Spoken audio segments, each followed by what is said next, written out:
დავეთანხმები იმ აზრს, რომ ჩვენ დიდი ხანია ვიცით, რას აპირებდნენ, ხო? ჯერ კიდევ არჩევნების, საპარლამენტო არჩევნების წინ ითქვა პირდაპირ, რომ ჩვენ ავგზავნოთ პოლიტიკურ პარტიებს. ყველას, ვინც ჩვენ გონია, რომ არის კოლექტიური ნაციონალური მოძრაობის წევრები და ეს გულისხმობს იმასაც, რომ თუ აკრძალული იქნება პოლიტიკური საქმიანობა კონკრეტული ადამიანებისთვის, პარტიების წევრებისთვის, ვერანაირი პრობლემის გაშუქება ვერ მოხდება, იმიტომ რომ იქ სადაც არის აკრძალული პოლიტიკური საქმიანობა, იმ ქვეყნებში ამ ადამიანებს ასევე ეკრძალებათ ხოლმე მაგალითად მედიაში გამოჩენა, მაგალითად ვადორას ლაპარაკობდა, თუ გენდომებათ, რომ მედიით გააშუქოთ სკოლაში არსებული პრობლემა, ეს ჩაგეთვლებათ დანაშაულად და იმ მედიას ის მედია შეიძლება დააჯარიმონ იმისთვის, რომ თქვენ რომ ვისაც აკრძალული გაქვთ პოლიტიკური საქმიანობა, მე მოგინდებათ, რომ მაინც გააგრძელოთ რა ადამიანები ჩვენი მეშვეობით აკეთებენ თვითონ არ შეუძლიათ. ამიტომ რეალურად ადამიანებმა, რომლებიც ამბობდნენ, რომ არაუშავს იყო ერთი და კარგი პარტია, ხო შეიძლება ესეთი მოსაზრებაც არსებობს. აი ერთი და კარგი ტელევიზია, ხო ქონდა ხა რა თქვი ნამდვილად კარგი ტელევიზია. რეალურად ის უნდა წარმოიდგინონ რა ხდებოდა მაშინ, როდესაც არსებობდა ერთი პარტია. ანუ ერთი პარტია როცა არსებობდა, ეს პარტია განსაზღვრავდა იმას, ვინ იქნებოდა მასწავლებელი, ვინ იქნებოდა სკოლის დირექტორი, ვინ იქნებოდა უნივერსიტეტის პროფესორი, ვინ იქნებოდა ხელოვანი, ვინ იქნებოდა მომღერალი, ვინ იქნებოდა სპორტსმენი. ხალხი შედიოდა ამ პარტიაში იმისთვის, რომ გამختارიყო, არ ვიცი, ექიმი, იმისთვის, რომ შეძლებოდა გამختارიყო სამეცნიერო ინსტიტუტის დირექტორი და ასე შემდეგ. ანუ რეალურად აი ესეთი ცხოვრებისკენ წავალთ და ეს არ არის ჩემი ფანტაზია, ეს არის ჩემი ბავშვობა.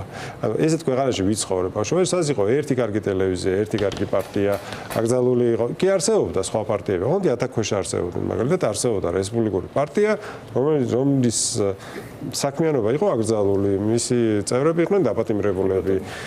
აქციის გამართვა არ შეიძლებოდა და მე ხო ნელ-ნელა მოვიპოვეთ ეს უფლებები, ვიბრძოლეთ, ვიშიმშილეთ, პარლამენტის წინ დავწექით, ანკეტმა გადაგვიარეს იმისთვის, რომ ეს უფლება ქონოდა და ეხლა ისევ აი რაღაცა რესტარტივით არის 70-იან წლებში უცებ აღმოჩნდით, სადაც არც პარტია ესე იგი ხელისუფლება წყვეტს, რომელი პარტია იქნება სანქცირებული, რომელი არა, ხელისუფლება წყვეტს, რომელ ქუჩაზე შეიძლება გამოვიდეს ადამიანი, რა შეიძლება ითქვას და რა ვიცი, საერთოდ ყველაფერი რა, ეხლა რომელი უნივერსიტეტი, რომელ ფაკულტეტზე, რომელ საგანს უნდა ასწავლიდეს, ხო? ეს თქვა დღეს რეალურად კობახიზემ პარტიამ უნდა გადაწყვიტოს, რომელი ფაკულტეტი იქნება რომელ უნივერსიტეტში.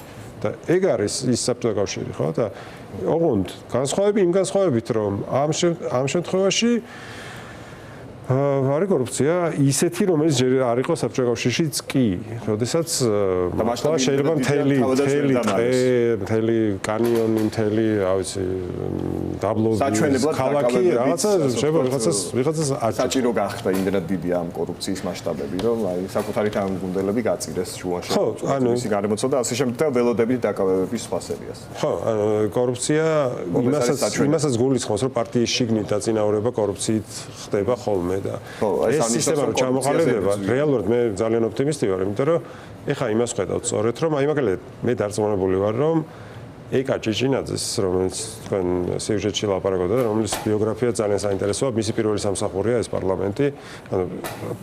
ანუ წარმოგიდგენთ ადამიანს ჩავაბარეთ რაღაც საქვეყნო რაღაცა საკითხების გადაწყვეტა და იმის გადაწყვეტა, ვინ არის საზოგადოება და ვინ არა, ვისაც ჯერს არ უმუშავია არსად.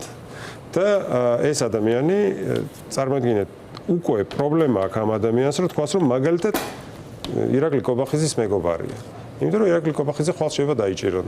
და ასე აქვს პრობლემა ყველა ოცნების წევრს, იმიტომ რომ შეუძლებელია ხა ოცნების წევრები ერთმანეთს ენდონ, იმიტომ რომ ამას ხედავენ, რომ ვიღაც თავს იკლავს, ვიღაც იჭერენ, ვიღაც საბრალებენ, რომ ოპოზიციასთან თანამშრომლობს თან ისეთთან, რომელიც თურმე რევოლუციას აწყობს და ასე შემდეგ. ანუ ეხლა უკვე მივდივართ ისეთ სისტემაში, რომელიც ხონდა საბჭოთა კავშირში, სადაც არავის არ ენდობოდა, არა მხოლოდ საზოგადოებაში, არამედ პარტიების შიგნითაც და ეს არის კატასტროფა საზოგადოების განვითარებისთვის.